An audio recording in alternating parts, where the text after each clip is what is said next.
back, Arc Raiders. We have a lot to cover today, and especially around the conversation regarding PvE and PvP. Now, lately there's been a kind of imbalance when it comes to the amount of PvP versus the actual PvE elements within the game, and it has the player base pretty divided. So we're going to have to dive into that, as well as, talk about the potentiality of some different game modes that could bring longevity to the game and a bit more fun for the player base. So let's get into it. So ever since the streamer wars, led by Burnt Peanut and his bungalators, Topside has become, a bit more hostile. People are shooting on sight more often, they are less likely to help you for taking down a monarch, more likely to shoot you in the back and try to get your loot, which can be very annoying and frustrating for players, and it is just making interactions, even in solos, which was kind of an unspoken rule of, hey, I'm not going to aggro you, you don't aggro me, or even we'll help each other out more. That's happening way less. People are more shooting on sight, killing each other, and that was more intended for group play, and understandably so. But hey, obviously there's PvP elements in this game, and we do have to respect that, but it is taking away from the overall PvE experience that players also want to appreciate from this game. Now, I thought long and hard about ways that we could bring balance to this and kind of rectify it to make both sides happy. And I've worked out a couple different game modes that I think could really help out for enhancing the experience of players, as well as adding in certain events over time. So just bear with me, and let's go through them.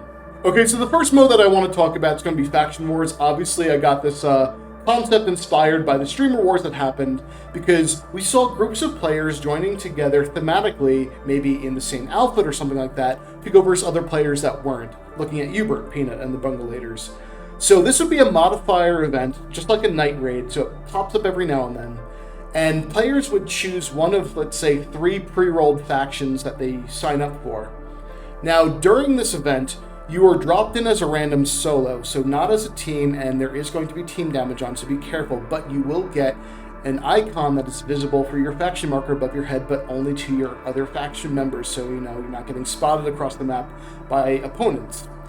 And then it's going to work the same as it normally would for a raid. You're going to be topside, fighting Arc, looting, surviving, doing PvP, but it's going to foster and instill that more of the team versus team mindset that a lot of people have been craving for. So I think this could be a fun one, but there's more to it.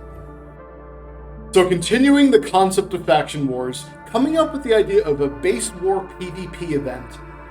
During this event, a faction base is going to be placed randomly on the map, and it's going to be the first team to secure that base that will gain a benefit of a fortified position.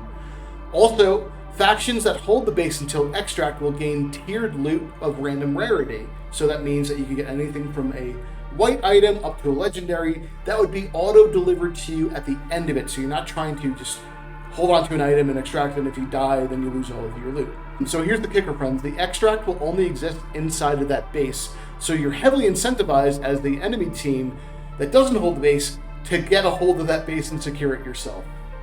So the factions that do not hold the base will have the option to work together in a temporary alliance of 2 factions versus 1 in this case. And during the siege, the attackers will get caches that will spawn randomly on the map to help them take down the base, so different weaponry, different loot, that type of things. But then also the defenders inside the base will gain defense caches and the benefit of arc turrets that will spawn, let's say, on the outer rim of their perimeter when the base is secured and activated.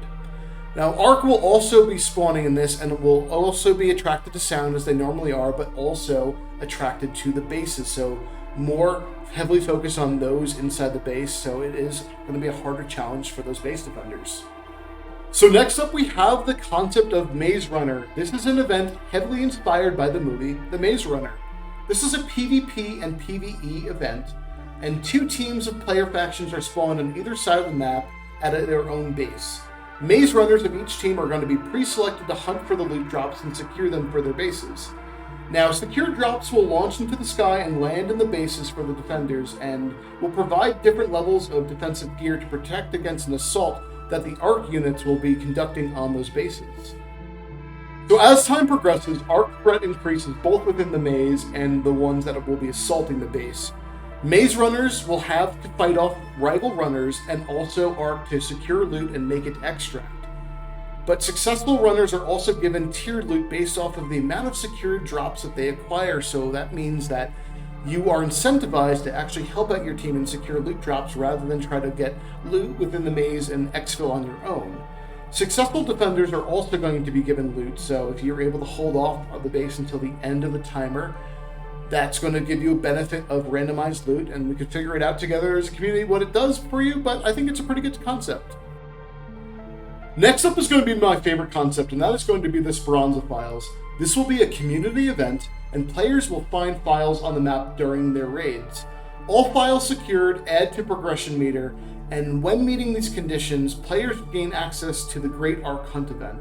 This event will be a black site for players to enter, gain high value loot, and are actively hunted by Arc units. So during the black site event, the goal will be to find and secure the black box. This must be carried to the extract, and players will have to work together to bring this box back. The box will contain materials for crafting Arc Hunter weapons like the Hole Cracker, for instance, that are going to be PvE focused. Players can extract at any time, however, but for lesser loot. Now, successful box extraction will also provide tier loot from white grade all the way up to purple, so you're incentivized to try to actually get this done, but your rewards are going to be based off of the amount of time remaining on the event, so the faster you get this done, the better your reward. Our next concept is heavily inspired by the Hunger Games, and it is called the Topside Games. Now, this is going to be a PvP solo event, and players must drop in and to fight to survive. Players will spawn with pre-rolled gear and must search for better gear on their run. And supply drops with high value loot for players will also drop in for them to fight over, so you can kind of be on the outskirts and wait to see all the chaos and wait for it to end to try to get the loot, or actively get there first and fight above players. It's up to you, but it will give you an opportunity for really good items to survive during this. There'll also be 5 different extracts that will be randomly available, but only one of them can be called in manually, so the other 4 will be on random interval timers, so you never know when an extract will be available. You just get pinged on the map and you have to run for it if you are trying to extract at that time. To add to the difficulty of this map, Arc will also be spawning in at an increased threat level based off of the remaining time left on the map. However, successful extracts will allow players the choice to secure limited loot from their run. So, you can get 1 weapon, 2 arc items, 2 support items, all contingent on if you've looted them. Bear with me. So better loot can be found the longer that you stay, so players are heavily incentivized to raid longer. So friends, if you get really good loot at the end of it and you want to go out with it, maybe you have the choice of 1 legendary off of an epic, things like that. But it incentivizes you to play this mode for high value loot, but also it doesn't break the balance of the game by giving you easier high value loot and going into the other game modes and just kind of dominating. So it is a high risk, high reward, but also not overly rewarding you type of experience. Then we have a mode that is properly based off of the video game's name, and that is called Arc Raid. This is going to be a dedicated boss hunting mode. Players will queue up for this PvE mode and will fight pre-selected bosses. So you queue up for the Matriarch fight, or you queue up for Bastion fights, things like that. And all the loot and arc parts are going to be randomly distributed upon completion, so you're not at the end of the fight running and trying to compete with everyone for the limited loot. It will be randomly distributed. First example of boss hunt mode is going to be the dedicated Matriarch. Now, they'll have Wasp defenders, they'll have Hornet defenders, and 2 Rocketeers to protect them. And players have to go against a time challenge and work together to take down these arc units for the loot. So now that we've talked about all the fun PvP and PvE modes, I wanted to talk about quality of life improvements. The first one up is going to be Arc Achievement Armor, and what I mean by that is hunting down, like, let's say, Leapers or Matriarchs or Bastions and getting armor that looks like those enemies, so it has a very distinctive look and, you know, it's worthwhile to grind out. Next is going to be weekly Raider supply drops, and that's going to give us essential loot for helping our characters and our workbenches to progress, so especially after a wipe, it can help, you know, accelerate that experience so it's not so hard to get those workbenches done all over again. Next up is going to be to allow us to have our skill tree respect when we want to. It could be for a cost or whatnot, but allowing us to do it more, not just at a wipe. And then also, this is going to be just to Embark Studios, but be more upfront about the wipe and expedition information and progression going forward. and so that players can understand, hey, what's the cost benefit to them doing this, or is it not worth doing it? Just giving out any type of information like that much sooner rather than just like kind of down to the last couple days. Well, there you have it, folks. Thank you so much for sticking around and listening to me talk about the different PvE and PvP concepts that I think would bring a lot of fun to this game, as well as, add to the longevity. So if you like that and more, please be sure to follow us, give us a like, all that good stuff, because it helps us out, and we'll see you in the next one. Take care.